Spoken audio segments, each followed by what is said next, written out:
लाल घेरे में दिख रहा ये शख्स है डॉक्टर उमेश लोढ़े, जिसने डॉक्टरी के पेशे को शर्मसार किया। ये डॉक्टर न सिर्फ गर्भ में पल रहे बच्चे का लिंग परीक्षण करता था, बल्कि लिंग की पहचान हो जाने के बाद भ्रूण को कोख में ही मार डालता था। टीवी 9 को जब इस बारे में पता चला कि ठाणे में कोख में कत्ल करने का सिलसिला बदस्तूर जारी है, तो टीवी 9 ने स्टिंग ऑपरेशन करके इस राक्षस के चेहरे को समाज के सामने लाने की मुहिम छेड़ी। रिपोर्ट हा या रिपोर्टवर चांगला रिपोर्ट नाही, मुलगी वाटते। हां, त्यामुळे जर तुला अजून कन्फर्म पाहिजे तर दुसरा एक मुलगी आहे का?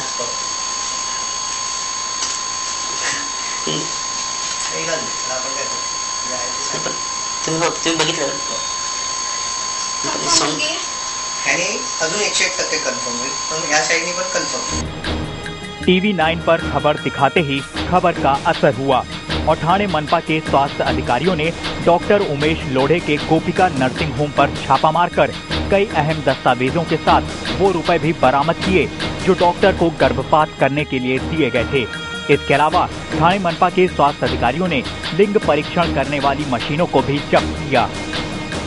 कोई ये डॉक्टर जो इस तरह का जो एमटीपी टर्मिनेशन एक्ट का उल्लंघन कर रहे हैं या पीसीपीएनडीटी एक्ट का उल्लंघन कर रहे हैं, जिसकी वजह से महिलाओं की संख्या फ्यूचर में कम होने की पॉसिबिलिटी है, ऐसे डॉक्टर को अनइथिकल प्रैक्टिस करते हुए पकड़ा गया है और इसमें कानूनन कार्यवाही कानूनन हिसाब से हम करेंगे। अभी हमारा पंचनामा पूरा हो चुका है और पूरे डॉक्यूमेंट हमने ताबे में ले लिए। इसके पहले टीवी 9 ने एक गर्भवती महिला की मदद से डॉक्टर लोढ़े से संपर्क किया। पहले तो लोढ़े ने आनाकानी की, मानो वो जांच कर रहा हो कि उसके पास आया ग्राहक सच्चा है या नहीं। भरोसा हो जाने के बाद डॉक्टर लोढ़े ने 60,000 रुपए की मांग की। मोल भाव करने के बाद लोढ़े 30,000 रुपए में कोख में कत्ल करने को तैयार हो गया।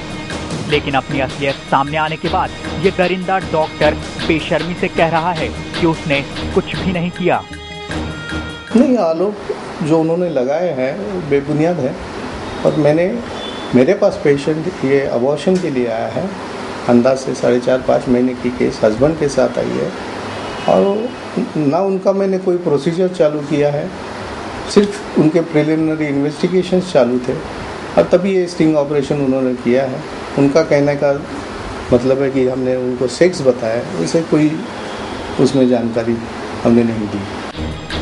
सुना आपने किस बेशर्मी से ये डॉक्टर खुद के किए को नकार रहा है, जबकि इसका पाप टीवी 9 के कैमरे में कैद है। कोख के कातिलों के खिलाफ टीवी 9 की मुहिम सिर्फ एक डॉक्टर को बेनकाब करके नहीं थमेगी। टीवी 9 उन सभी डॉक्टरों का पर्दाफाश करेगा जो मासूम बच्चियों को कोख में ही मार डालते हैं। डॉक्टर्स कम्युनिटी बहुत ही ऑर्गेनाइज्ड कम्युनिटी है, पॉलिटिकली बहुत स्ट्रांग है, बहुत पैसा रखती है। हमारे पॉलिटिशियंस, चाहे वो सरकार, केंद्र सरकार के हो या राज्य सरकार के हो, हमारे पॉलिटिशियंस ये डॉक्टर्स का बहुत प्रेशर लेते हैं, डॉक्टर्स के खिलाफ में कार्रवाई नहीं करना चाहते हैं। टीवी 9 आपसे अपील करता है कि अगर आपके आसपास भी कोख का कोई कातिल मौजूद हो तो उसकी जानकारी हमें दीजिए। हम करेंगे उस शैतान को दुनिया के सामने बेनकाब। एक नर्सिंग होम में मनपा के आरोग्य अधिकारी ने छापा भी डाला है और इस खुलासे में हमने ये भी जाना कि कैसे किस तरह से डॉक्टर एक मोटी रकम वसूल कर जेंडर टेस्टिंग करते हैं और उसके बाद अबॉर्शन भी करते हैं। इस खुलासे के बाद जो रेड की कार्रवाई की गई है, इससे एक कामयाबी हासिल हुई है। कैमरा पर्सन खंडू के साथ काम्या भट्टाचार्य, टीवी 9 मुंबई।